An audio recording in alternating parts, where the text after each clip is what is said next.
It's hard to believe, but we're hearing that Hollywood, the home of make-believe, is taking a new stand against plastic surgery. Casting directors are now taking a new look at actors with natural faces and bodies.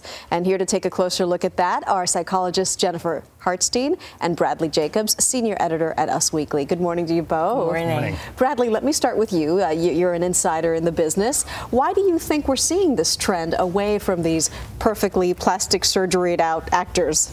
Casting directors are seeing more and more young women come in that don't look like young women. They've got filler in their lips, their foreheads don't move, and they're saying like, well, I'm not casting a reality show, I'm actually casting a movie, and you're supposed to look like a 23-year-old girl, but you don't.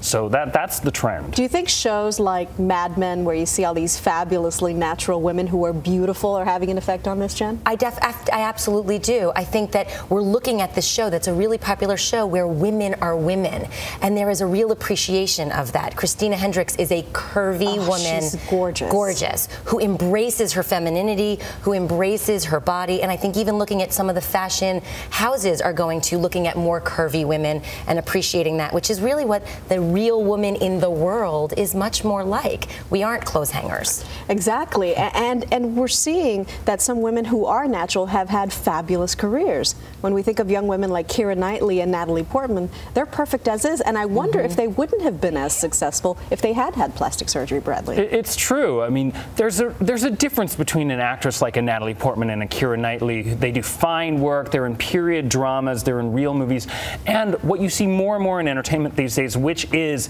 that disposable reality shows, those movies that are made like, you know, the date movie. I don't know, I can't not date movie, but so many movies are made so quickly these days, but especially reality shows, they just pump out newer celebrities, and there's a lot of surgery going on in that world. Well, that brings to mind Heidi Montag. She had, what, 10 surgeries in one day? 10 surgeries in one day, right. Yes, she's famous for having 10 things done in one day last December. She just revealed it all on The Hills this week on their season premiere, and she said it was because she felt pressure. She wants to be an actress. She wants to be a singer, work in the business. In her mind, she needed to look a certain way, kind of like a Barbie. She looks like a Barbie, and I think that some of these younger women, Natalie Portman, what great role models for our young people who can say, oh, that's what natural looks like. I don't have to work so hard for perfection. Kate Winslet is an absolutely gorgeous woman. What a great aspiration for young people to say, oh, that's what I can go to by just taking care of myself. And think about the women who were always considered among the most beautiful, the timeless beauties, Meryl Streep, Julia Roberts. You don't associate them with plastic surgery. Right. Maybe it pays to be natural.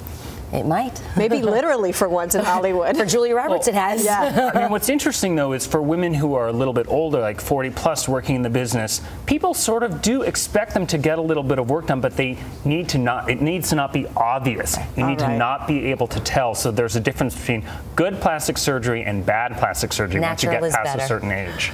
It is. I agree. Thank you so much, Bradley Jacobs, Dr. Jennifer Hartstein. Good to have you. A lot happens early on The Early Show, weekday mornings on CBS.